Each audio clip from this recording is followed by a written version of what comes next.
Virgo rising. How you doing, Virgo? This is your reading for the Aries equinox and the Aries new moon that happens to be a partial solar eclipse. Excuse me. Dianima.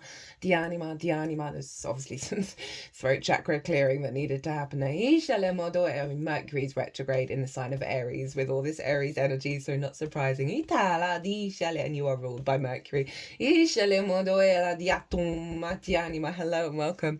My name's Chloe. I work with card divination, astrology, and as you just heard, and as you can see, I channel multi-dimensional energies through my body, both in the form of physical and vocal light language. All of this brings in healing, attunement, and activation codes to the messages that want to come through for you, my loves, in this reading. So I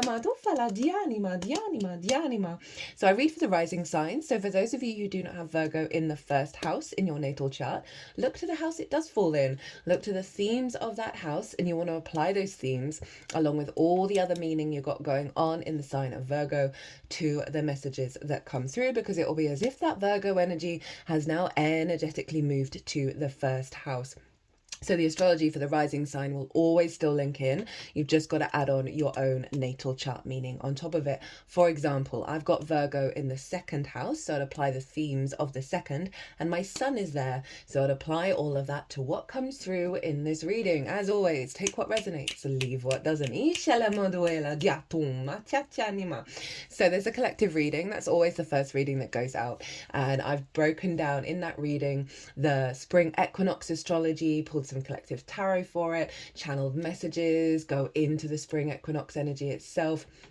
I focus more on the spring equinox because I'm here in the northern hemisphere.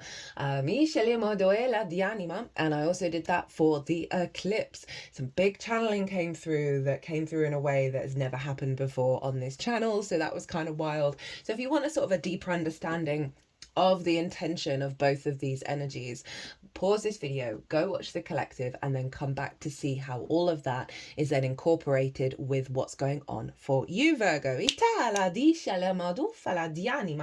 So we're gonna kick off with the spring equinox, the Aries equinox.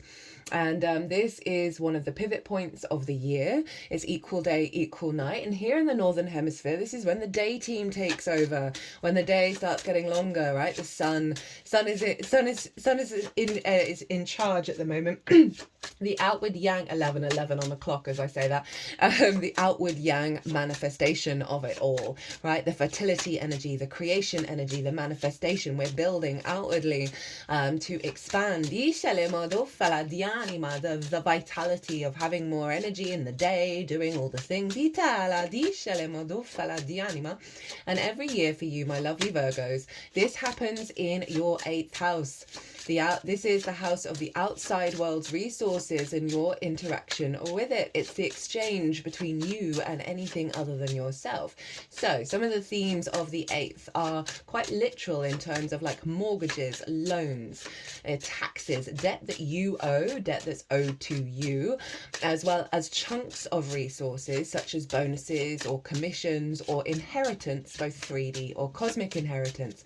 So you can get a vibe of the 8th house in terms of you're dealing with the outside world's resources as well as sort of non-regular, more one-off chunks of resources. And this is also the house of relationship dynamics. As I said at the beginning, the exchange between you and anything other than yourself. Time, money, energy, intimacy, ideas, resources. We can have codependency, scarcity mindset, hyper-independence, hyper-greed, all of those things where we're out of balance with the reciprocity between ourselves and the outside world. And so it's your relationship dynamic with Source. This is a very, very psychic, magical house, as well as the resources of Source. So every year you get this fertility energy, this boost happening in your 8th house. And this energy, the Aries equinox energy, takes us up to the summer solstice. Yes, it's also the astrological new year, but I am focusing predominantly on the pivot points of the year. and how this comes from the Capricorn solstice, and now we are building based on all the seeds that we've planted. We're now going to start to see more outward manifestation of it, and outward effort into creation. So a big boost in the eighth of the I am of it all. Some fertile energy coming into your relationship dynamics, into your capacity to have healthier relationship dynamics with source, access the resources, manifest with those resources from source.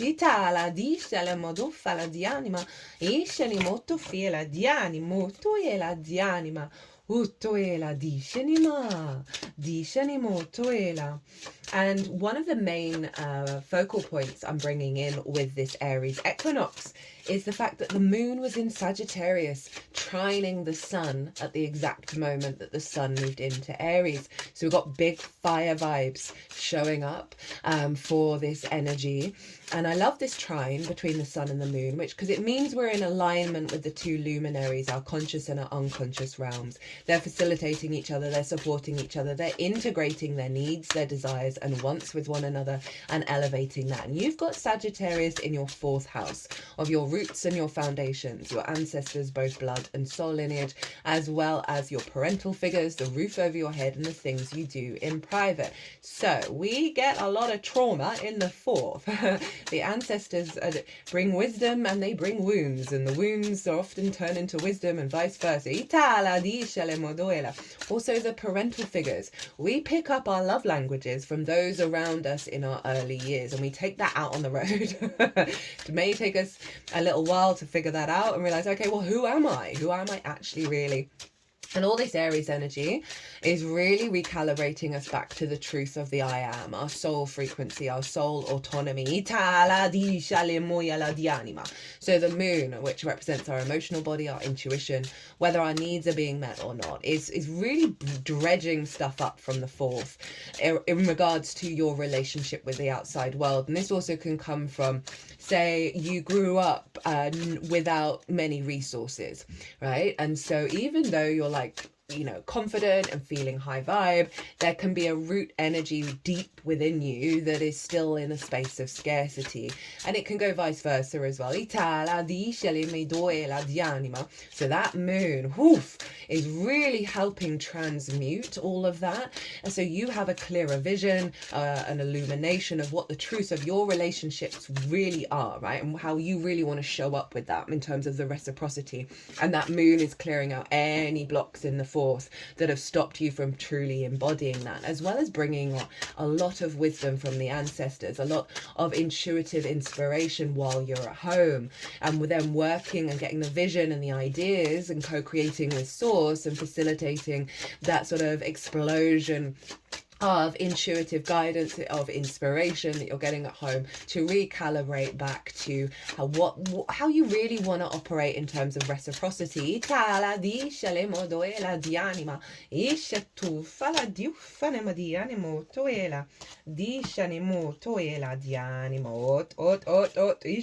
we're getting the card at the split as well, so you've got a bonus card, my loves. So, what is the most integrated and expansive intention of this Aries equinox energy? Forgot to mention, both Venus and Mercury were retrograde at the time of the Aries ingress. So that retrograde energy, that back and forth, that sense of deepening of what truly matters to you is imprinted into the next couple of months. And so this is about dredging things up from the past in order for them to be released. It is about that deep recalibration. Now, I've done a Venus retrograde transit in Aries and Pisces. The focal point this year is Aries, Pisces and Virgo, right? And so you might want to go watch that Venus retrograde transit, because I go more into the Aries, Pisces flip-flopping that we're doing. 4 planets are retrograding in Aries and going back into Pisces. So those themes are very prevalent at the moment. And all of that comes up in the Venus retrograde. If you want some assistance on the Mercury retrograde, I pull cards for that in the Virgo full moon. And the reason why I didn't do a full retrograde series is because so many of those themes showed up in the Venus retrograde, and there's so much astrology and I've got so much going on in my life right now that genuinely didn't have the time. So, but that will give you an idea of how the sun and this equinox energy is being influenced by those retrogrades. Right, so integrated and expansive intention of this equinox energy over the next couple of months. What's the vibe that you can then apply to all the little nuances in your own life? We've got the Ace of Swords. Aces are stalking the collective. They've shown up for everyone, I'm pretty sure, at least a majority. So, new ideas, new perspectives when it comes to reciprocity, right? So this is a higher vision, a higher mindset, right? We've got the mountains. You can't quite see them on this card. I'm using a new deck. I use a new deck for every pivot point, both the solstices and the equinoxes. And so these mountains, as I said, represent a higher perspective. We've got a crown here representing your sovereign frequency.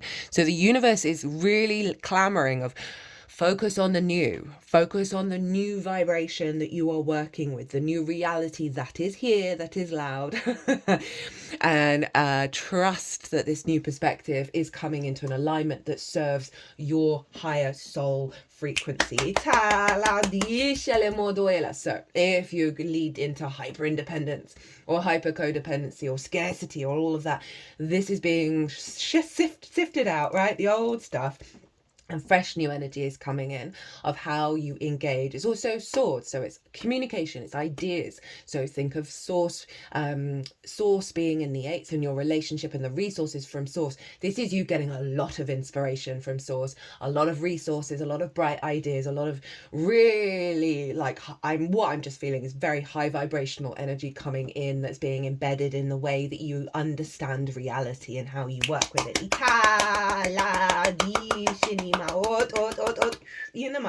And obviously you're ruled by Mercury, so that Mercury retrograde is incredibly powerful.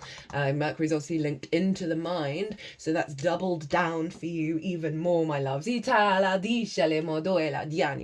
So how to work with this energy, what to channel to really facilitate that Ace of Swords, that fresh new energy that's coming in, and how you perceive the outside world and interact with it.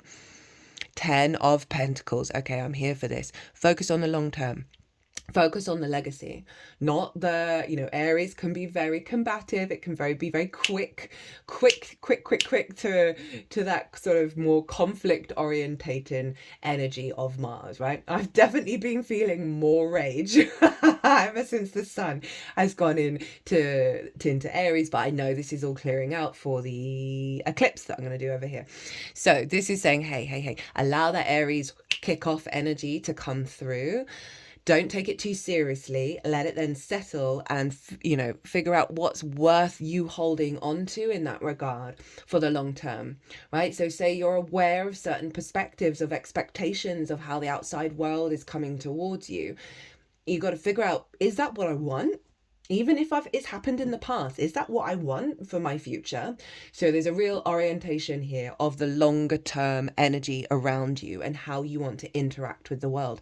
This is a city, right? So cities take forever to build, but there's also this intermingling with the outside world. We have the nuclear family here, and then we've got the elder covered in lots of esoteric symbols. And this card is always about the way through. Your legacy is the blending of the metaphysical and the physical realms, right? The unseen and the seen. And that's the way to the long-term goal, right? So general focus of what would you want to build with? What kind of relationship dynamics and resources that are going to serve your longer-term goals? I always recommend do it without expectations or assumptions, right? It clears so much space. It clears so much of the pain and the wounds when we enjoy that dream state of what we desire and then let it go.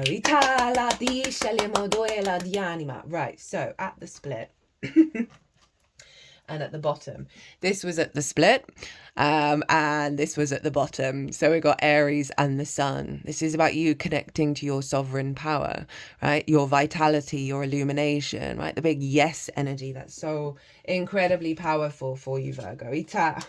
What's underneath the sun? The Hermit, obviously. And underneath the Emperor is the Seven of Swords, and that's always for me thinking beyond conflict, right? And so it's saying that's the way through. And I know, I'm going to talk a lot more about this in the oracle reading, but this real shift that I'm feeling around the Aries energy, right? Of we don't have to do battle. It doesn't have to be a fight, right? We're not perceiving threats everywhere. And if we are, they're not real. Yana. Right. Yana.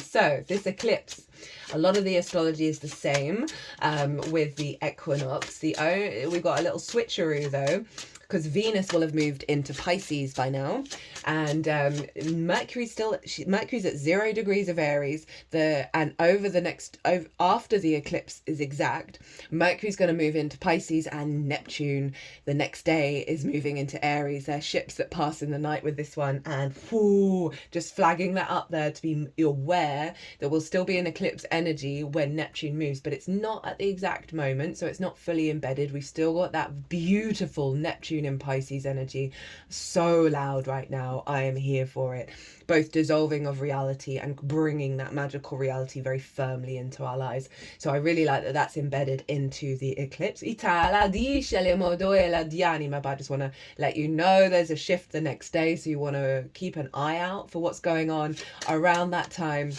in regards to what Neptune's up to. And I am going to do the Neptune in Aries transit. That's going to be the next one that I do, and I'll do it over the weekend when Neptune's moved into there. So overall, the energy is very similar. We've got the 9 of, not the 9, the sun and the moon are going to be at 9 degrees exactly of Aries. So I'm going to focus on talking about Mars, because we've already talked about the 8th house, right? So you've got, this is the final eclipse in the eclipse cycle for Aries and Libra. So it's a big push into the new frontier, the new energy. Try not to overplan with eclipses. I find following your intuition means you're in alignment with that bigger energy. It's clearing out in the lead up. Big stuff over the last 18 to 19 years, and as I say, activating new spaces, new energy in how we operate in that 8th house. Now, Mars. And what I'm going to say about Mars, you can apply to the spring equinox as well. Mars rules Aries. So whatever Mars is up to is influencing what's going on in the sign of Aries. And at the time of the eclipse, Mars is still in Cancer, in your 11th house of hopes and dreams, friends, groups and alliances, and reaping the benefits from your 10th house. It's making a grand water trine with Saturn in Pisces over in your 7th house of the other, and your relationship with the other, your desire of what the other is and how you show up with the other, and Vesta over in Scorpio, which is in your 3rd house of your day-to-day, how you find meaning in the day-to-day. It's your local community, it's the lens in which you communicate through. And Vesta, she is the hearth, right? She represents the fire in the home, or the inner flame, the inner world. And I linked her into sacred contracts, right? Sacred soul contracts. And whenever she's transiting in our charts, she is recalibrating back to the sacred contracts that you had at your soul origin in this incarnation, and sometimes like just back to the soul monad, soul contract as well, like really clearing the clutter of this incarnation in terms of the contracts that we've gone through. And that's because the most sacred contract we had for so long was keep that fire going. So she's recalibrating for me, the 3rd house is the gateway to enlightenment. The more you find meaning in the little things, the more that ripples into the bigger picture. So Vesta is recalibrating your sacred soul contract back to the truth of your communication, the truth of how you find meaning, the truth of how you feel in the day-to-day, all in alignment with Mars, of who's driving you towards your hopes and dreams on an intuitive level. Saturn is strengthening your connection to source at the highest level, right? Of this sense of commitment and maturity with the other, right? And so often we can run away from those things. We can feel very vulnerable around that. And this feels like a very powerful alignment of manifestation and deep healing of the emotional body that has blocked this sense of reciprocity. Over in the 8th. So say you were in a long-term love relationship, or a committed love relationship, or a friendship, or a business partner, and they did you wrong, right? And so you pulled back. You pulled back from that exchange of your essence with the outside world, and that's doing the world a disservice as well as you. And this feels very, very fundamental in standing in the power of your own frequency, despite what may be going on around you, not being dysregulated, not being disrupted by what the outside world is up to. Mars is also squaring Chiron. I go into more detail about this. Oh, there we go. Okay, is squaring Chiron over in Aries. Exactly. They're also see what at the bottom of the deck. They're also doing stuff with Lilith. But that square with Chiron is hardcore releasing of deep wounds that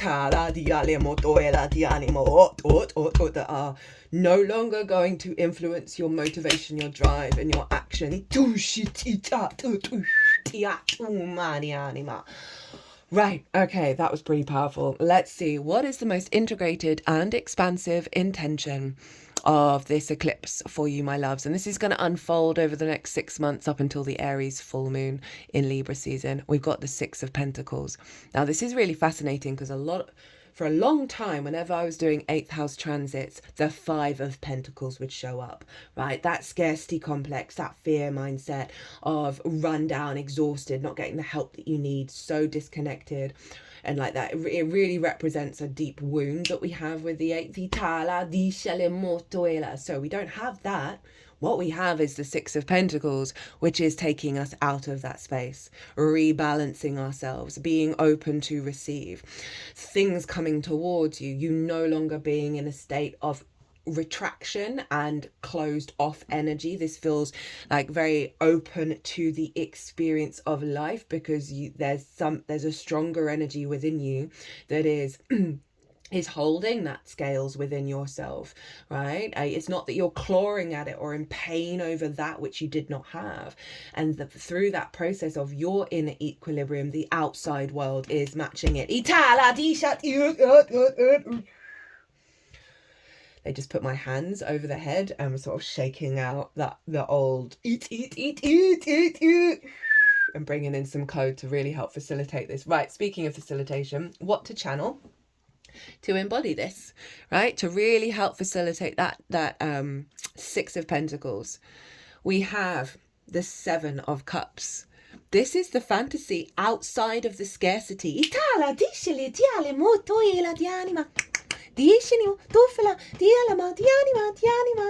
Oh, this is a very fun energy.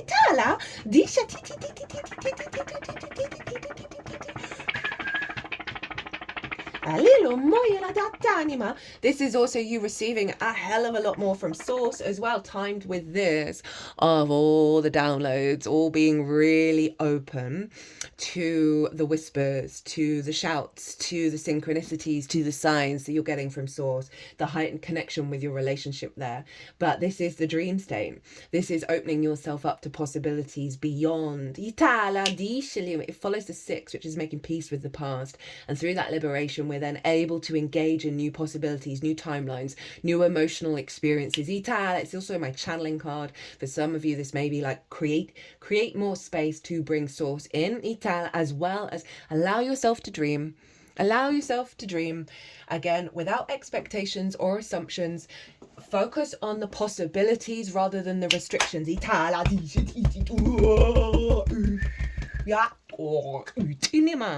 Now, what's at the bottom of the deck?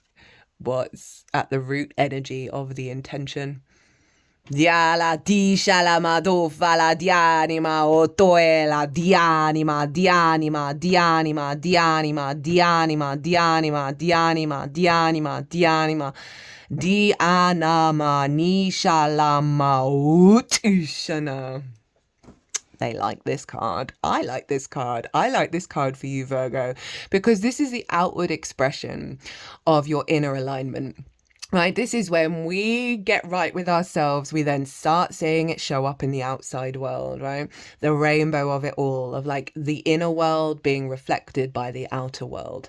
So this rebalancing into the possibilities of things manifesting, of reciprocity with the outside world, of resources coming in, of just scenarios outside of you that are dear to you in terms of what if you think about that Mars, Vesta, Saturn energy, for some of you, this is about bringing in a healthier relationship where you can build for your hopes and your dreams, right? And find a loving meaning in your day to day.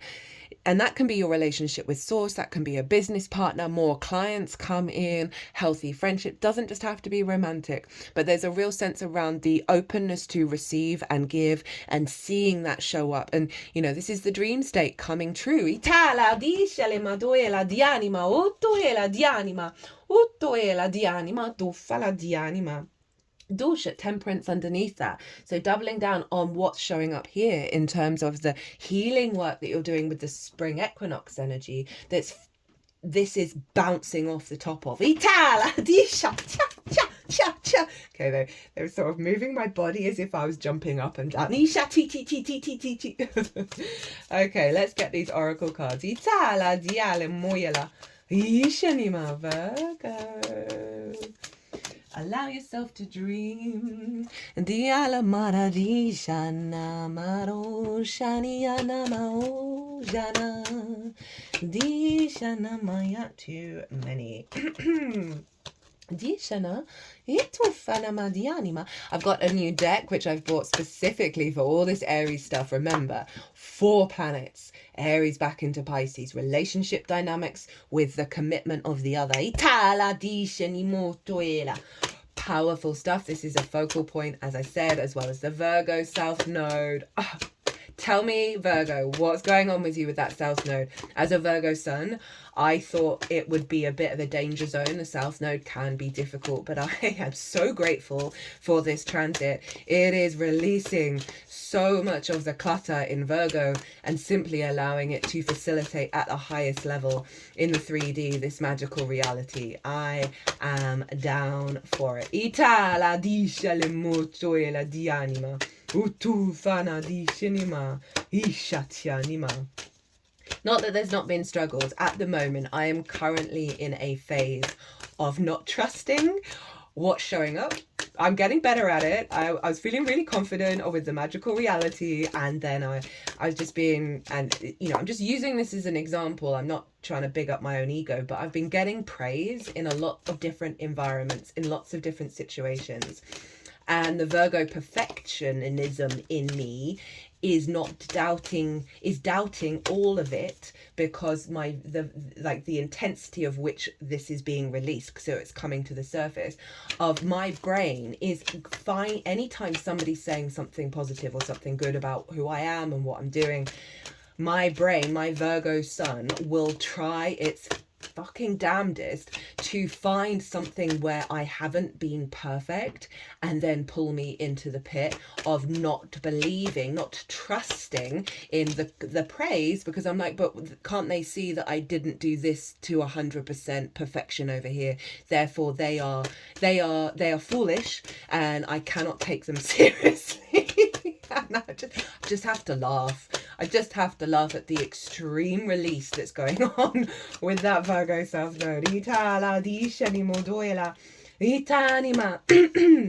And that 7 of Cups is really calling of like, okay, what energy do you want to feel? Same with that 10 of Pentacles. What frequency do you want to build at? There we go. Right, which one do we want first? Dia there, animal. Ooh, the energy doing these readings is pretty powerful. I can't lie. Where are you? Sorry, I love this deck, but it's not it's put in sections of the elements, but not alphabetical. Right, so we have for your animal spirit energy, right? What does it want to tell you? We've got the crocodile, so water energy coming in. resting, submerging, collecting energy, cooling off. The crocodile reminds us to step back from the external world and turn inward. Now is not the time for decisions, action, or discussion. The crocodile's mantra is wait. This doesn't mean lying around hoping life's challenges will disappear. The crocodile is much smarter than that. It means intentionally withdrawing, gathering our awareness, observing and building energy. Fill up the vital reserves so your next move comes from a place of wisdom and power. I feel like this is tapping into what I was saying about that Aries kicking off at things, right? With the Ten of Pentacles. Right? Experience it. Don't think and then allow yourself to step back and observe what you truly need, what that Aries energy truly needs. When in balance, wise, patient, a silent powerhouse. When out of balance, feels stuck, lashes out. And Aries can really struggle when their autonomy is impinged upon. Right? Aries can want to dash and run and be like, fuck it, I'm off. I'm going to burn everything to the ground. To bring into balance, rest. Makarasana pose. I don't know what that pose is. Makarasana pose. Itala. I might pause and Google that. Itala disheli modoela. Oh, I do like the stillness of that crocodile. And knowing that in that stillness a great power is building. So if you're feeling that things aren't necessarily manifesting in the way that you would like, this card is showing up. Oh, it's laying, basically, you're resting with your head on the floor, your hands, flat down, face down, head resting on the arms, and just chilling the fuck out, right? What was I saying about, oh, it's gone. Oh yeah, manifestation. If you're feeling like, oh, why is this not, this is saying, look, it's okay. You don't need to worry about that.